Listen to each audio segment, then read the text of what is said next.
무슨 얘기가 요즘 나오고 있냐면 스마트 그리드라는 게 얘기가 나와요. 15년간 송 배전선 투자에 90조 원.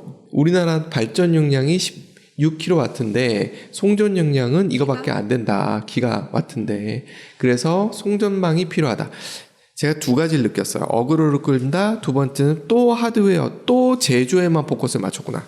중국에서 지금 요게 부동산에 대출해 주던 거 조금 줄어들고 공장 짓는 거에 돈을 더 많이 빌려주고 있다는 거예요. 그래서 제목이 뭐가 떴느냐면 주택 관련된 데에 빌려주던 돈을 공장 짓는 데로 돌리면서 무슨 일이 생겼냐면 이게 결과예요. 초과 생산이 이만큼 있었다는 거예요. 배터리 부족하다 그래서 뭐 LG, 한화 이러면서 난리도 아니죠. 저는 사실은 물음표 계속 찍는 거예요. 그래서 필요하다는 건 인정하겠는데 중국이 저러고 있는데 괜찮겠어? 라는 생각을 계속 해봐야 되는 거예요. 그러니까 계속 제조에만 포커스를 맞추는 이거 좀 시선 좀 바꾸자라는 얘기 계속 드리는 거 하나. 또 하나는 스마트 그리드로 다시 돌아가면 왜 송 배전선 양이 늘어야 되느냐. 근데 그건 많이 아닌데 일단 양만 얘기를 좀 할게요. 뭐냐면 재생에너지 때문이에요. 옛날에 어땠냐면 원전, 뭐 석유로 발전을 한 다음에 가정집으로 한방향으로 갔었죠. 근데 지금은 어때요? 저희도 집을 지으면 태양광 설치할 거거든요. 지원해주는 게 3kW까지는 지원해줘요. 3kW면 어느 정도인지 아세요? 한 달에 전기 몇 킬로와트 쓰신지 혹시 아세요? 잘 안 보시죠? 400 넘기 쉽지 않아요. 아주 많이 쓰기 전에는. 400 정도 쓰는 집에선 거의 전기값이 무료에 가까워져요. 그게 3kW 태양광 발전의 용량이에요. 문제는 뭐냐면 이렇게 발전을 해요. 그런데 이걸 계속 쓰는 게 아니잖아. 그럼 어떻게 해야 돼요? 필요한 대로 보내야든지 보관하든지 둘 중에 하나죠. 집에 보관 시설을 두는 건 아직 많지 않아요. 그럼 그게 어디로 갈까요? 딴 데로 보내야 되겠죠. 그러면 예전엔 전기의 흐름이 단방향이었지 일방통행이었죠. 이제는 어떻게 되는 거예요? 여러 갈래로. 양방향이 돼버리는 거죠. 돌아가는 거예요? 맞아요. 차선이 1차선이면 됐던 게 왕복 차선이 필요해지는 거예요. 여기에다 또 뭐가 생겼느냐 면 예전엔 발전소가 하나가 왕창 만드는 시스템이었는데 풍력 발전은 어때요? 뜨문 태양광도 뜨문 집에 없더라도 그러면 이게 선이 더 많아지고 복잡해지는 거예요. 일방향이었던 게 양방향이 됐죠? 양방향도 차선이 늘어나야 되죠. 정말 그물망처럼 연결이 돼. 그럼 도로망을 생각해 보세요. 도로가 그물망처럼 연결되면 뭐가 필요합니까? 신호등이 필요하죠. 그게 스마트 그리드예요. 전기 세계 맞아요. 신호등이 필요해진 거예요. 이렇게 이해하시면 훨씬 쉬우세요. 근데 문제는 뭐냐면 트래픽 잼이 생기면 어떻게 됩니까? 그냥 도로에서 트래픽 잼이 생기면 화가 날 뿐이죠. 도로가 터져나가진 않잖아. 그렇죠. 근데 전선은 터져요. 이런 현상이 생긴 거예요. 전기가 부족해도 블랙아웃이 오지만 전기가 남아돌아도 블랙아웃이 와요. 굉장히 정교한 컨트롤이 필요한 거예요. 남는다는 게 좋은 게 아니네요. 그렇죠. 그러니까 조절을 되게 잘해야 되는 거예요. 그래서 버려요. 그럼 뭐가 필요하냐면 집집마다 배터리가 필요해지고요. 보관을 그렇죠. 할 만한. 그게 필요한데 그거 되게 비싸요 현재. 근데 중국에서 싸게 만들어. 그럼 뭐 쓰겠어요? 중국 거. 싸게. 그렇게 되는 거예요. 근데 우리나라에서 만드는 건 비싼 걸 만들어요. 왜 비싼 걸 만들까요? 가벼워서예요. 똑같은 에너지를 저장하는데 가볍기 때문이에요. 근데 무게가 자동차에는 있어요? 중요하죠.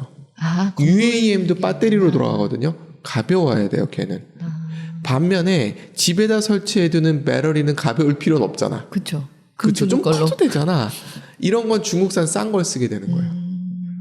이런 시장까지 생각한다면 전 배터리 쪽 투자하는 거에 대해서 저는 물음표였거든요. 중국이 있는데 뭐 우리가 고성능이 꼭 필요하지 않은데도 많은데 그런 데가 훨씬 더 많을 텐데. 그러니까 무작정 늘릴 필요는 없는 분야네요. 그렇죠. 가격 차이가 얼마나 나요? 가격 차이가 반값도 안 되는 경우도 있고 그래요. 태양광도 그래요. 커지면 가격 차이 반값이면 크기가 많이 그렇죠. 나겠네요. 용량이 커지면 커질수록 좀 더 그럴 거 그렇죠, 아니에요. 그렇죠. 그렇게 될 수 있다는 거예요. 그래서 전력망에 다 오라고 제가 표현을 한 거예요. 지금 이런 상태가 되고 있고 프로슈머 세상이 된 거예요. 전력망에. 이러면서 복잡해졌다. 근데 이 비용의 20%는 디지털 비용이라고 얘기해요. 또 디지털 비용하면 컴퓨터 떠올리시거든요. 아니고요. 소프트웨어 비용이에요. 이거 알고리즘 미친 듯이 복잡해요. 정교해야 되거든요. 지금 이게 너무 정교하고 돈이 많이 들어가서 전 이거 음모론으로 봅니다. 뭐냐면 천연수소. 제가 저번 주에 이 얘기 잠깐 했었죠. 땅에 수소가 진짜 많아. 이거 몰랐을까요? 지금까지? 다 알고 있죠, 과학자들이요. 알고 있었을 것 같아. 천연수소를 사용을 하게 되면 제가 왜 재생에너지로 가는지 말씀드렸잖아요. 왜 간다? 새로운 산업을 일으켜야 되기 때문에. 새로운 투자를 일으키기 위해서라고 말씀드렸잖아요. 전부 다는 아니지만 그게 굉장히 중요한 요소란 말이에요. 근데 이거는 상대적으로 투자가 적게 들어가요. 그런데 스마트 그리드를 해야 되는 상황이 됐는데 이게 되려면 이건 돈으로 해결하는 게 아니라 시간까지 필요해. 그 사이를 맥골방법이 필요한 거지. 그래서 천연수소를 띄우기 시작한다는 느낌이 굉장히 많이 받을 수 있어요. 가끔 이렇게 원형 탈모 일어나는 게 예전에는 신개미 때문이라고 얘기했었는데 알고 보니까 이 안에 수소가 너무 많아가지고 식물이 못 자란 거래요. 근데 그런 데들이 뭐 여러 군데 이런 데들이 있대요. 그래서 제가 이걸 보면서 몰랐다고? 말이 돼? 이렇게 되는 거죠. 이런 것도 한번 생각해 볼 만하다. 그러면 수소가 만들어져. 근데 우리는 부동산 사기를 당했다고 얘기하죠. 당군 할아버지께서 아무것도 없다. 수소도 없는 것 같다. 이런 얘기를 한단 말이에요. 중동 국가들이 원전을 하는 이유. 전기가 없어서? 아니잖아. 석유 넘치잖아. 친환경? 그들이 원자력 결국은 핵폭탄이에요. 이스라엘이 핵폭탄을 갖고 있다고 얘기하진 않아요. 본인들은. 근데 다 알아. 그러니까 옆에 있는 국가들이 균형을 맞춰야 되잖아요. 그래서 파키스탄도 핵무기를 만든 거예요. 왜? 인도랑 균형 맞추려고. 이스라엘이 핵폭탄을 갖고 있으니까 옆에 있는 사우디도 요즘 손을 잡으려고는 하지만 그거는 경제적인 협력이지 결국은 적은 적이거든요. 그러니까 핵폭탄을 갖고 싶은 거야. 핵폭탄을 가지려면은 사실 핵폭탄을 터트리는 것보다 더 힘드는 거는 원료를 수급하는 거예요. 그 원료가 어디서 나오냐 하면 원자력 발전하고 나서 나온 폐기물에서 나와요. 그러니까 원자력 발전을 하고 싶어 하는 거예요. 핵폭탄이 필요하니까. 자주국방이죠. 우리나라가 최근에 폴란드나 이런 데 엄청나게 뭐 자주폰 이런 걸 팔아먹었어요. 우리나라가 자주국방을 외친 이유가 뭔지 아세요? 박정희가 독재를 하니까 미국에서 인권 문제를 들고 나오면서 니들 이렇게 하면 우리가 지원 못 해준다? 이렇게 된 거예요. 그랬더니 박정희 시대 때 뭘 하기 시작했냐. 핵폭탄을 그래서 무궁화꽃이 피었습니다는 소설이 그걸 배경으로 만들어진 소설이에요. 그러면서 뭐 또 했냐. 무기도 자체적으로 만들어야 된다 하면서 투자를 때려 넣었던 거예요. 그게 지금 돈이 된 거예요. 에너지도 마찬가지라고 보는 거예요. 우리나라에 수소 없어요. 석유 때문에 우리 피곤했었잖아요. 수소도 수입해야 된단 말이에요. 그럼 우리가 뭘 계속 자주 에너지 독립을 위해서 어쩔 수 없이 필요한 게 뭐냐면 태양광 설치해야 되고요. 풍력도 좀 해야 돼요. 이걸로 전부 되지 않는다는 건 알아. 하지만 최악의 상황에 꼭 필요한 건 돌릴 수 있잖아. 그런 차원에서라도 필요한 거예요. 더 설치하면 이걸로 돈 버는 사람들도 있대요. 보니까 10kW 정도를 팔아서 한 달에 몇십만 원씩 버시는 분들도 있더라고요. 에너지 독립을 위해서 정말 필요한 부분이라고 저는 생각하거든요. 그때 스마트 그리드가 굉장히 중요해지고요. 전선 자꾸만 신경 쓰는데 전선은 만들면 돼요. 우리나라 전선 강국이에요. LS 전선 주식을 사시든지 그거는 뭐 추천을 드립니다. 인공지능하고 알고리즘 이 부분이 엄청나게 중요해지고 여기도 이건 정말 정교해야 되기 때문에 대충 못 만들어요. 좀 약간 설명드리면 인공지능은 통계일 뿐이다. 뭔가 창의적으로 하는 것 같은데 창의적인 게 아니야. 그냥 통계일 뿐이에요. 말을 만드는 애들이에요. 세종대왕이 스마트폰을 만들었다라고 헛소리 할 수 있어요. 그냥 통계로 말 만들고 있는 것 뿐이니까. 정확한 지식을 검색해야 되는 거고 이 알고리즘은 뭐냐? 인공지능이 뭘 해주냐면 이걸 할지 저걸 할지 OX 퀴즈를 해주는 거라고 생각을 해주셔도 돼요.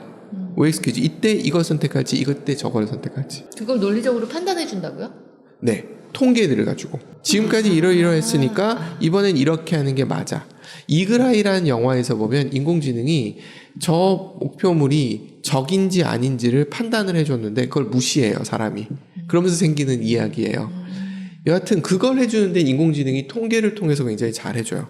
과거의 데이터죠. 그런데 그때그때 상황에서 어떤 통계를 써야 될지는 모르죠. 그건 누가 결정해야 돼요? 사람이. 그게 알고리즘을 하는 거예요. 그래서 이거 구조는 if then 이렇게 하는 거죠. 네, 이거를 그때 if 안에 어떠한 통계를 이용해서 결정할지 누가 결정한다? 사람이 결정하는 거예요. 그거 결정은 계속 사람이 해야 되기 때문에 그쪽 엔지니어는 계속 필요해요. 인공지능 때문에 프로그램이 이런 얘기하는 거 믿지 마세요. 완전히 다른 얘기예요. 둘 다 필요한 거예요. 이것도 인공지능. 저걸로 저렇게 자동 알고리즘 만들 수는 없나요? 사람이 꼭 개입해야 돼? 그게 지금까지 통계치에 의한 건 어느 정도 돼요. 마지막 2%는 안 돼요. 예를 들어 홈페이지 만드는 거 있죠. 그런 건 다 만들어줘. 그 정도는 지금까지 이러이러했기 때문에 이렇게 하면 돼. 이거 다 돼. 근데 무기, 신기하다. 원자력 발전소 안 돼. 그래서 통계치 하나 가져왔어요. 재밌는 통계예요. 우리나라 가계부채가 높네 마네 그 얘기 많이 해요. 그러면서 한쪽에서는 무슨 얘기를 하냐면 전세보증금도 가계대출에 넣어야 된다. 왜냐하면 집을 전세를 줬어요. 그럼 전세금이 들어갔죠. 이것도 대출 아니야? 님 입장에서는 내가 갚아야 되는 돈이니까 그것도 너무 어마무시해 라는 얘기를 하는 사람이 있어요. 반대 얘기도 볼까요? 전세자금 대출이 있다. 은행에서 전세자금 대출 받은 거 있잖아요. 그게 퍼센트가 엄청나고 증가분에서 40%가 넘는다라고 얘기하고 있어요. 내가 전세를 들어가기 위해서 은행으로부터 전세자금을 대출 받았어요. 어차피 집주인한테 받아서 돌려줄 거니까 이거는 부실 대출이 아니죠. 그쵸. 부실이 날 가능성은 거의 없는 대출이죠. 이걸 가계부채로 봐야 되느냐라고 얘기하는 거예요. 서로 반대쪽으로 얘기하죠. 한쪽은 개인이 받은 전세금을 가계부채에 안 넣어서 더 위험하다라고 얘기하고 있는 거고 한쪽은 무슨 얘기를 하고 있는 거냐면 은행에서 빌린 전세자금은 어차피 주인한테 받으면 돌려주는 거니까 이건 부실대출하고 아무런 관계없어 라고 얘기하는 거예요. 그렇죠. 빌린 사람은 둘인데 대출은 결국 하나 넣고 나면 하나가 남는 거잖아요. 그러니까 이렇게 돼버리는 거예요. 그러면 똑같은 자료를 보고 어떻게 해석할까? 이게 알고리즘의 차이인 거예요. 그래서 그냥 통계만 갖고 얘기하는 이런 거 되게 조심해야 된다. 이분이 이번에 같이 방송한 꽃님남이세요. 꽃 읽어주는 남자. 저분은 그러면, 지금 저걸 일로 하고 계신 거예요? 네. 저기 회사 안 다니세요. 우와. 이걸로 와이프하고 둘이서 수익화돼요. 반지하에서도 살아남는 음식물. 네. 재밌죠? 근데 이게 이분이 이걸 시작한 게 요 제목이에요. 이분이 부익남을 듣다가 전세자금을 묵혀두는 거 정말 바보짓이다. 썩히는 거 아니냐. 월세로 들어가고 그 돈을 가지고 투자를 해라. 그 말이 와닿았던 거예요. 근데 굉장히 리스키하죠. 그래서 경매를 시작하셨대요. 전세자금 빼서 월세로 들어가고 그리고 그 돈으로 경매를 하시면서 수익화를 하셨다라고 얘기를 하더라고요. 그걸로 계속 불려오신 거예요? 하다가 경기가 나빠졌잖아요. 그래서 다 처분하시고 있는 지금 중이라고 정리하는 하더라고요. 중이라고 했어. 근데 투자잖아요. GDP에 대비해서 지나치게 자산 가치가 올라갔다. 이 차이가 자산 가치 지나치게 요게 거품이다. 그래서 이게 터질 것이다. 이게 위기론의 아주 기본적인 시나리오예요. 이거 알까요? 모를까요? 누가요? 경제하시는 분들이 아시겠죠. 중앙은행에서 아시겠죠. 이걸 어떻게 해결하고 싶어 할까요? 지금 GDP를 높이지 않을까요? 맞아요. 그게 핵심이에요. 사람들은 뭘 자꾸만 걱정하냐면 이렇게 올라가는데 뭐가 있었냐면 미국 중앙은행에서 돈 찍어낸 양이거든요. 요게 1조 달러어치의 지폐가 돌아다니다가 2008년 금융위기 때 요게 3조 정도 선일 거예요. 요게 4조 선이고 올라갔다가 이게 9조 선까지 올라갔다가 지금 8조 선으로 안정됐어요. 더 떨어뜨린다? 떨어뜨리면 뭐가 온다? 경제 위기가 와요.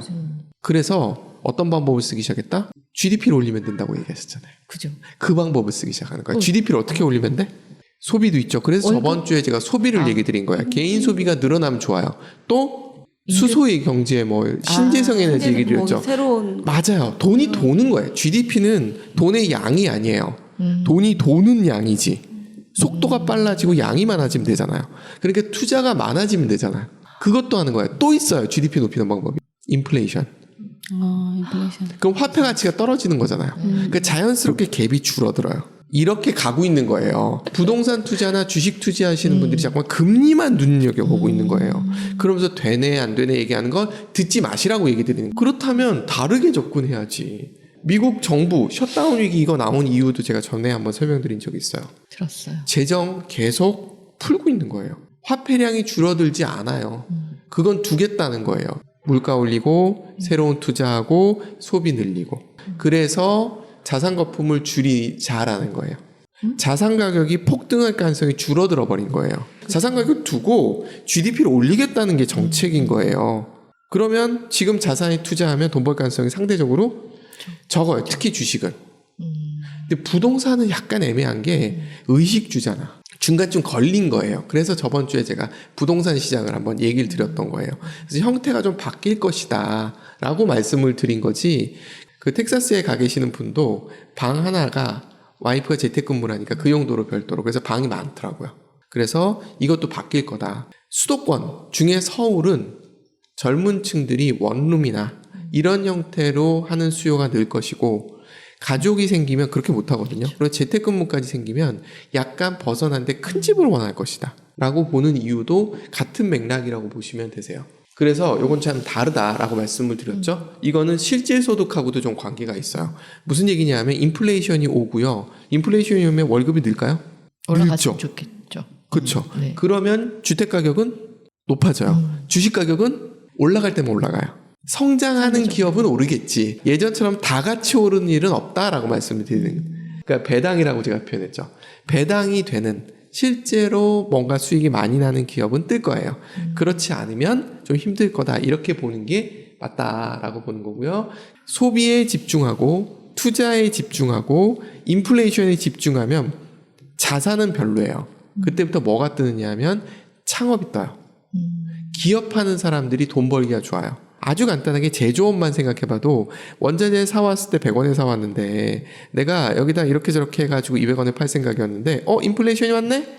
극단적으로 300원에 팔 수 있게 됐네? 그럼 난 원자재가 100원이었는데 300원이 됐으니까 100원 수익을 예상했던 게 200원 수익이 돼버리잖아요. 그럼 기업하기는 좋은 상황이에요. 그래서 기업들은 인플레이션을 좋아해요. 그리고 월급이 인플레이션만큼 빨리 오릅니까? 안 오르잖아. 그러니까 기업은 여러 가지로 좋은 거예요. 저희는 왜 학창 시절에 그렇게 인플레이션을 부정적으로 배웠을까요? 그때 인플레이션이 너무 심했어서 그랬던 거예요. 그때는 원유 가격이 너무 오르면서 심하게 가니까 그랬던 것 뿐이지 사실은 적절한 인플레이션은 기업하기 좋은 환경이에요. 제가 이상과 현실 균형이라고 얘기한 건 너무 저금리일 때는 그걸 통해서 드림, PDR도 있었어요. 드림. 꿈을 파는. 그거는 조금 이제 가라앉을 것이고 현실적으로 돈이 되는 쪽으로 갈 것이다 라는 얘기를 드린 거고요. 온라인 쪽이 계속 커질 거라는 건 예상이 되는데 여기 문제점이 있어요. 노래 제목입니다. 위너 테이크스 올이에요. 국경을 넘어다니기가 너무 좋아. 제조는 그래도 배를 타고 가야 되고 해적도 있잖아. 근데 이건 그것도 없어. 인터넷만 연결돼 있으면 다 돼. 중국에서 막아도 뭔 소용이야. VPN 통해가지고 다 들어갈 수 있는데 하는 사람들 다 한단 말이에요. 빅테크 기업 사이에 낑기기는 쉽지 않을 것이다라고 보는 거예요. 아주 가뭄에 콩나듯이 생길 거라고 보는 거예요. 이쪽은. 그런데 이런 기업들이 커지면 뭐가 좋아지느냐면 컨텐츠 쪽은 되게 좋아져요. 내가 가진 컨텐츠를 내놓기는 좋아지는 거예요. 유튜브, 틱톡, 인스타 이것 때문에 개인이 뭘 하기가 굉장히 좋아졌죠. 또 하나 제가 이거 가져온 건 뭐냐면 요거 하나와 요 아래가 같은 프로예요. 요 위에 같아요. 살롱 드립이라는 거거든요. 이거 태호 TV라고 해서 김태호 PD가 하는 채널에서 하는 거예요. 살롱 드립에 똑같은 사람이죠. 장도연이죠. 네. 복장이 너무 다르죠. 네. 살롱 컨셉이었어요. 어떤 느낌이에요? 좀 럭셔리하고 제작비 좀 들었겠다죠. 이 아래 보세요. 뒤에 어떻게 돼 있어요? 종이로 써서 붙였죠. 이거 떨어져요. 중간중간 방송할 때. 옆에 빼빼로도 있었는데 빼빼로 떨어지고 난리도 아니에요. 세상에. 나불나불. 이거 어떻게 하는 줄 아세요? 한 2명, 1명 불러놓고 그냥 마이크 두고 그냥 수다 떨어요. 장소 상관없이요? 걔네 그냥 사무실 한 구석에 이렇게 해놓은 것 같아. 특별하지 않아. 그렇게 하고요. 이거 아세요? 핑계고 여기 앉아서 하는 데가 어디냐면 직원들 휴게실이에요. 정말 아무것도 없이 해요. 가끔가 좀 럭셔리할 때는 압구정동에 카페 한 서너 시간 빌려서 하더라고. 그게 최대한 럭셔리하게 하는 거야. 그 외에는 별로 돈 안 들여요. 요건 뱀집이라고 해가지고 뱀뱀이라는 갓세븐의 멤버였대요. 광수인 줄 알았어요. 하는데 자기 집에서 해요. 그 대표적인 사람이 이영지죠. 네. 차린 건 쥐뿔도 없지만 정말 요 정도 공간도 안 될 것 같아. 한쪽에 작가하고 PD하고 카메라맨 빠글빠글 앉아있고 그냥 거기서 춤추고 난리가 나요. 오피스텔 같더라고요. 제작비 최소화.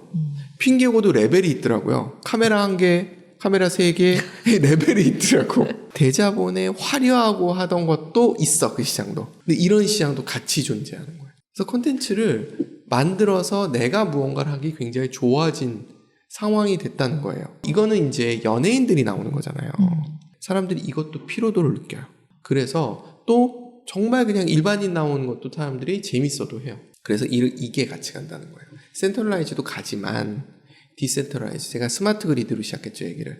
누군가 중앙에서 통제는 해줘야 돼. 하지만 에너지 생산은 누구나 하는 거예요. 센트럴라이즈는 어쩔 수 없이 빅테크일 거예요. 유퀴즈 생각나는데요. 거기에 왜 연예인도 있고 일반 사람도 있고 주제별로 나오잖아요. 그러네요, 그러네요. 컨텐츠 시장이 딱 그래요. 온라인은 빅테크가 해줘. 기술이나. 그런데 생산은 누가 한다? 이건 완전히 분산화되어 있는 거죠. 이런 모양이 계속 될 거라는 거예요. 그럼 우리는 어떻게 해야 되냐? 그러니까 돈 투자하는 시대, 물론 필요해요, 어느 정도. 그렇지만 컨텐츠를 만드는데 큰 돈이 필요한 건 아니란 말이에요, 생각보다. 그렇다면 시간을 투자해야 되는 거예요. 지금부터 우리가 해야 될 일은 뭐냐면 다이어리를 적어야 돼요. 똥이맘이 했던 요걸 잠깐 가져온 거예요. 그 노션으로 다이어리. 시간 관리하고 하는 거 보여줬었잖아요. 일반인들이 지금부터 해야 될 일, 개인이 해야 될 일은 뭐냐면 시간 관리를 굉장히 철저하게 해야 돼요. 최근에 그 제이콥이라는 분도 컨셉이 뭐냐면 돈 버는 백수예요. 그래서 자기가 직장에서 벌던 만큼을 컨텐츠를 만들고 또 오프라인 행사라고 하는 걸로 벌겠다라는 게 목표고 상당히 많이 진척이 된 것 같아요. 많아요, 그런 사람들이. 근데 그런 사람들이 공통적으로 하는 게 뭐냐면 정말 시간 단위로 탁 정해놓고 그 시간엔 그것만 해요. 육아하면서. 여기 와이프가 직장을 다니고 본인이 육아하면서 하는 거예요. 그러니까 아이가 자는 시간에 뭐 해야 되고 와이프가 퇴근했을 때 같이 해야 될 거 하고 또 자기가 일할 시간, 이 타임테이블을 쭉 만들더라고요. 근데 나날 작가님이라는 분도 비슷한 모습을 보여주더라고요. 광고도 들어오는 경우들이 있었고 뭐 강의도 뛰기도 하고 뭐 책 시작을 책을 쓰시는 분도 있고 뭐 하여튼 굉장히 다양하더라고요. 그런 식으로 수익화를 하기 시작하더라고요.